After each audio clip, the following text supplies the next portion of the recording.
ठाकुर जी की एक दिन नजर पड़ गई हरी मिर्च पे। बाबा जे खाऊंगो। सोई बाबा ने तुरंत नीचे छुपाई दी रोटी को, ना जे ना खा, लाल ये खा दे, देख ये खावे दे, ये कितना बढ़िया बनो, या खा के देख। दूसरे दिन फिर नजर पड़ गई। ठाकुर जी आज सोच के बैठे हैं जी हरी वारी ही खानी है, ये कोई बहुत बढ़िया मिठाई है, या हमारे बाबा मुख खवा में ना है, कहीं मैं रोज नाम मांगन लग जाऊं, या हमारे बाबा मुंह तो छुपा में। आज ठाकुर जी पहले तो ही बिल्कुल योजना बना के बैठे, आज वो हरी वारी ही खानी है। जैसे नंद बाबा भोजन पान लगे, लाला को पवन, ठाकुर जी के मैं ना खा रहा, आप खाओ। और जैसे ही अवसर मिला ठाकुर जी ने तुरंत वो मिर्च उठाई और नंद बाबा हाथ पकड़ते तब तक तो मुंह में लेके गप और जल्दी जल्दी दांतन से चिरचिर करके खा गए। अब जैसे ही ठाकुर जी ने खाई महाराज, यहां नंद बाबा के तो पसीना छूटे। अरे यशोदा जल्दी आ। क्यों? लाला के तो बोल बोल सब बंद है गए, मोहनलाल पड़ गए, आंखनते आंसू। अब तो ठाकुर जी रोमे सो रोमे, जीव निकाल के रोमे, खांस खांस के रोमे, कभी अपनी जीभ पकड़ के जोर दो चिल्ला, मैया मेरी जीभ पजर गई, मेरी जीभ पजर गई। मैया बोले लाला तू इतनो उधमी है, इतनो उधमी काय को खागो मिर्ची वो, अरे मोह लगी कोई पेठा होएगो, बाबा खबावे ना है। अब तो पूरा नंद भवन गोपीन ते भर गयो, कोई शहद चटा रही है, कोई घी बूरो लेके आ रही है, कोई गुड़ खवा रही है, कोई सीरो खवा रही है, पर ठाकुर जी की मिर्च जा ही नहीं रही। ये देख करके नंद बाबा के आंखन में आंसू आए गए। बोले अरे बैरनी जीव, अपने लाला के काजे तू मिर्च ना छोड़ पाई, छुपा छुपा के मिर्च खा रहा हूं मैं, बेचारो आज खाए गए और कैसे को कितनी जोर से रो रहा है लाला। नंद बाबा इतने दुखी है गए कि तुरंत अपने कक्ष में जाके सो गए। सो अगले दिन ठाकुर जी सवेरे उठे और देखने लगे यशोदा मैया देख तो नहीं रही, और ठाकुर जी चुपचाप गए महाराज जहां पर सारे मक्खन दूध दही रखे, वहां पहुंच गए गौरस भंडार में। और गौरस भंडार में एक मटकी के ऊपर से ढक्कन हटाए करके जैसे ही ठाकुर जी ने हाथ बोर के पानो प्रारंभ किया, सामने एक खंबा था, उसमें मणि लग रही थी। आज पहली बार 3.5 वर्ष की आयु में ठाकुर जी ने अपना प्रतिबिंब देखा। ठाकुर जी ने जैसे ही प्रतिबिंब में अपने रूप को देखा, अपने रूप को देख करके ठाकुर जी बोले हो तू भी आयो यहाँ चोरी करवे, अपने आप से बात कर रहे हैं ठाकुर जी। अरे मैंने कही तो हती अपने अपने घर में चोरी करनी है, तू दारी के मेरे घर में आगो चोरी करवे। ठाकुर जी अपने प्रतिबिंब से बात कर रहे हैं। अब गौरस भंडार में ठाकुर जी की आवाज गूंज रही थी और वो गूंजते हुए रसोई घर में जा रही थी। रसोई में मैया ने सुनी, बोले लाला कहां थे बोल लो है, उठ गयो कन्हैया, मुझको पतो भी ना चली, नूपुरन की आवाज ना आई।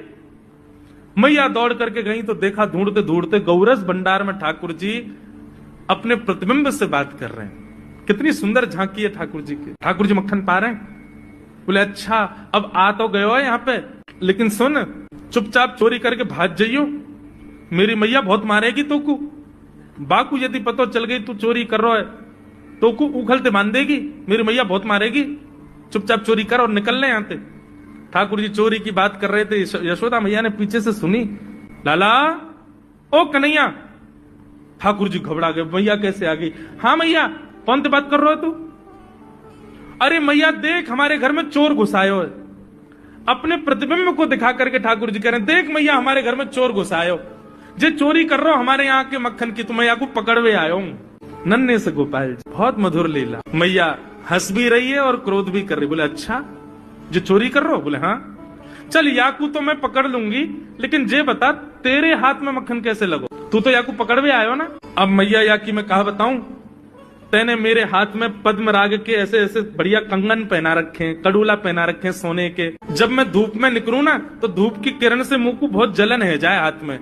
तो कल मेरे सखा मधुमंगल ने मुझसे कही, बोले लाला जे जलन तेरी दूर रह जाएगी, तू मक्खन में हाथ बोर लियो अपनो, सो तेरी जलन दूर रह जाएगी। या हमारे भैया जलन हटावे के काजे मैंने हाथ बोरो है। भैया बोली अच्छा चल लाला, यहाँ तो तेरे जलन है नहीं और यहाँ पे यहाँ मक्खन कैसे लगो?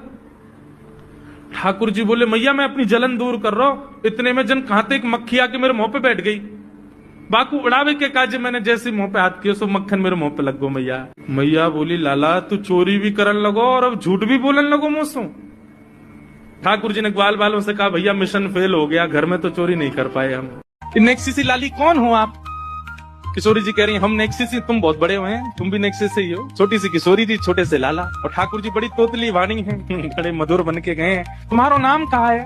कौन की लाली हो तुम? पहले तो मैंने तुम्हें कभी देखो ना, यहाँ पे कहां से आई हो? नेक अपने बारे में बताओ। किशोरी जी देख रही है ठाकुर जी। अब किशोरी जी क्या कह रही है? हम यहाँ काय को आवेंगी, हमारो आवे को यहाँ कोई ऐसा कारण नहीं है। हमारे भानु बाबा की पौरी बहुत बड़ी है। पौरी मतलब हमारो जो आंगन है, हमारो जो महल है वो खूब बड़ा है। हम तो वहीं खेलती रहती हैं, हमें यहाँ आवे की जरूरत नहीं है। ठाकुर जी बोले आप तो ऐसे कह रही हो जैसे यहाँ आके आपकी गरिमा कम है गई हो। अरे भैया पता है कि तुम्हारे बाबा को बहुत बड़ा महल है, बहुत बड़ा सब आंगन है, सब चीज ठीक है, तो आपने परिचय दियो नहीं, नाम बताया नहीं, सीधे कह रही हो कि हम यहाँ क्यों आएंगी, हमारे तो बाबा कोई महल है। अरे तो बड़ो तुम वहीं रहो, यहाँ आ काई को गई हो। और वैसे यहाँ आवे में दिक्कत का है, काई को ना आओ आप यहाँ पे खेलवे। पहले तो मैंने आपको देखो नहीं। किशोरी जी कह रही कहा बताऊं, मैंने एक छोरा के बारे में सुनी है यहाँ। ठाकुर जी बोले कौन सा छोरा? बोले नंद जी को ढोंटा, ढोंटा माने छोरा, नंद जी को लाला। बाकी बारे में मैंने बहुत सुनो है। ठाकुर जी ने एक अदा में अच्छा कहा सुनोवा के बारे में। बोले करत फिरत माखन की चोरी, करत फिरत माखन की चोरी। बोले हम तो वही के डर के मारे नाम है। अब भैया बड़े कुल खानदान की छोरी हैं, ऐसे महंगे महंगे आभूषण हैं, ऐसे महंगे महंगे कड़ूला हैं। चलो ठीक है माखन की चोरी करे, लेकिन चोर को तो नियत बिगड़ जाए ना, पहले छोटी चोरी करे फिर बड़ी करे फिर बड़ी करे। अब कहीं वो नंद को छोरा आ गए और माने कहीं मेरे हाथ के कड़ूला और कान के कुंडल चुरा लिए तो, या हमारे वाक के डर के मारे हम ना आमे यहाँ पे। हम तो अपने बाबा के फिरक में वही खोरी में ही खिलती नहीं। ठाकुर जी बोले वैसे तो बात ऐसी है, बदनाम कर दिया बेचारो नंद जी को छोरा। अच्छा तुम जानो भाई? ठाकुर जी कह रहे हैं हम भाई जानू, मेरो जान। अरे तो फिर तुम भाई बुलाए दोगे यहाँ पे, मैं जा रही हूँ। ठाकुर जी कह रहे तुम काय को जा रही हो, यहीं बैठी रहो ना, तुम्हारी कछु चोरी करी मैंने? बोले ना अभी तक तो सब ठीक है। बोले तो फिर आगे भी ठीक रहेगा, काय को ऐसे पर मत नंद जी को लाला मैं ही हूँ, बताया नहीं है अभी तक। बोले तुम्हारा कुछ चुराया मैंने? बोलना बातें डरो तो डरती रहो, मेरे संग तो खेल लो। अरे वाह नंद के लाला तो मैं तुम्हारी रक्षा कर लूंगा, तुम मेरे संग चल दो। किशोरी जी बोली सच में तुम रक्षा करोगे मेरी? बोले हाँ करूंगा। किशोरी जी चल गई। सूरदास जी कह रहे हैं बोले ऐसी चिकनी चुपड़ी बात करी है कि किशोरी जी वही में भेल गई हैं। रास्ता में चलते चलते कह रहे हैं वैसे नंद जी को लाला इतना बुरा ना है। किशोरी जी कह रही अच्छा कैसो है? वो बड़ा सुंदर है वो। अच्छा तुम तो ज्यादा सुंदर है ना, मुंह तो ज्यादा तो ना है, खैर मेरे जैसा ही है। अच्छा